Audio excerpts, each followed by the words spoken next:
Okay, so imagine this. A single waterway, the Strait of Hormuz, handles nearly a fifth of the world's oil supply, and now it's at the center of a geopolitical storm. That's exactly what we're diving into today. Welcome to DeActa Daily Digest. I'm Joseph. And I'm Juniper. Here are today's top stories. Let's start with the escalating tensions between Iran and the U.S. The situation is heating up with missile interceptions, calls for military action, and even a brief but controversial proposal for transit fees in the Strait of Hormuz. It's a lot to unpack. It really is. At the heart of this, we've got Manouchehr Mottaki, a former Iranian foreign minister turned parliament member, making some pretty extreme suggestions. He's calling for a ground assault on a U.S. base and the capture of American personnel. That's not just posturing, it's a direct call for escalation. And it's not just the rhetoric. Mottaki's proposal to seize hundreds or thousands of U.S. troops is framed as retaliation for recent U.S. strikes and alleged threats to Iran's oil infrastructure. But what's fascinating is the division within Iran's leadership on how to respond to all this.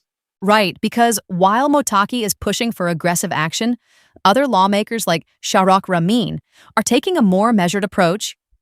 Rahman dismissed the draft bill titled Revenge Against Trump, arguing that serious retaliation doesn't need to be formalized into law. It's a rare moment of pragmatism in an otherwise heated environment. And then there's the missile situation. Jordan intercepted 3 ballistic missiles from Iran that entered its airspace. Thankfully, there were no casualties or damage, but the fact that missiles were launched at all is deeply concerning. It's a stark reminder of how volatile the region is right now. And then you add Trump's brief proposal to impose a 20% fee on cargo transiting the Strait of Hormuz. Even though he withdrew the idea within hours, it was enough to send shockwaves through the region and beyond. Iranian officials wasted no time seizing on that.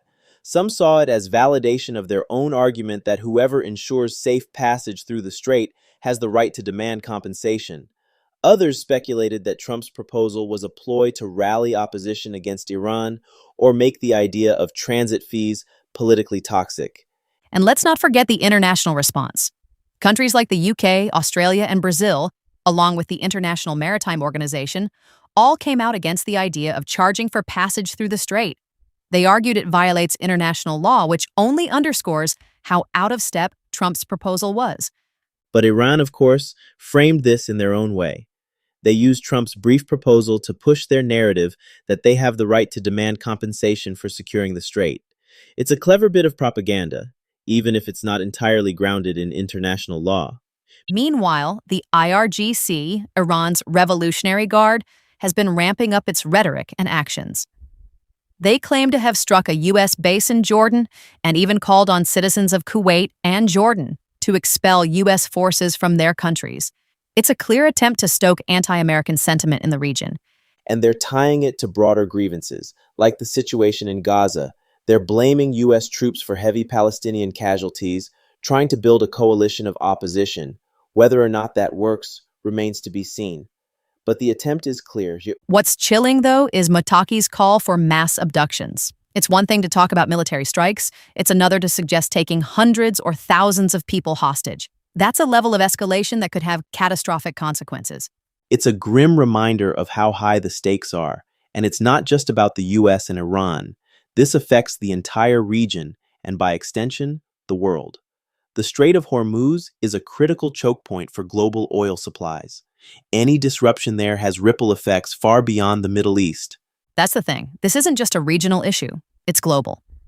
And the question that keeps coming up is, what's the end game here?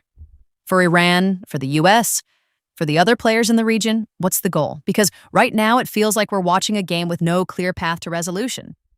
That's exactly where I was going. And while we're pondering that, let's shift gears a bit.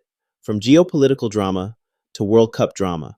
Spain is headed to the final for the first time since 2010. That's huge. It really is. Their 2-0 win over France was a masterclass in control and efficiency. They neutralized France's biggest stars, Mbappé and Dembélé, and capitalized on their own opportunities. It was a textbook performance. And let's talk about their defense. 1 goal conceded in 7 matches. That's almost unheard of at this level. Luis de la Fuente has built a team that's not just talented, but incredibly disciplined. And now they're waiting to see who they'll face in the final, Argentina or England. That semifinal is going to be electric. Messi versus England? It doesn't get much bigger than that. Especially since this could be Messi's last World Cup game if Argentina loses. The stakes couldn't be higher, not just for the team, but for him personally. He's been phenomenal in this tournament, scoring 8 goals and delivering in clutch moments. And then there's England, with Harry Kane and Jude Bellingham leading the charge. Bellingham in particular has been a revelation. 6 goals in the tournament, and he's been the heartbeat of their midfield. It's a fascinating matchup. Argentina's experience versus England's youthful energy. And there's so much history between these two teams. The rivalry adds an extra layer of intensity. It's going to be one of those games where you can't look away. Every pass, every tackle, every shot, it's all going to matter. I can't wait to see how it unfolds. Me neither. And it's a nice reminder that even in a world filled with tension and conflict, there are moments of joy and unity. Sports have a way of bringing people together, even if just for a little while. That's so true. And on that note, I think we've covered a lot today. From the high-stakes drama in the Middle East to the excitement of the World Cup, there's a lot to think about. Definitely. If there's one takeaway from today, it's that the world is complex, interconnected, and always in motion. Whether it's geopolitics or sports, there's always a story to tell. Well said. Until next time, let's keep watching, listening, and learning.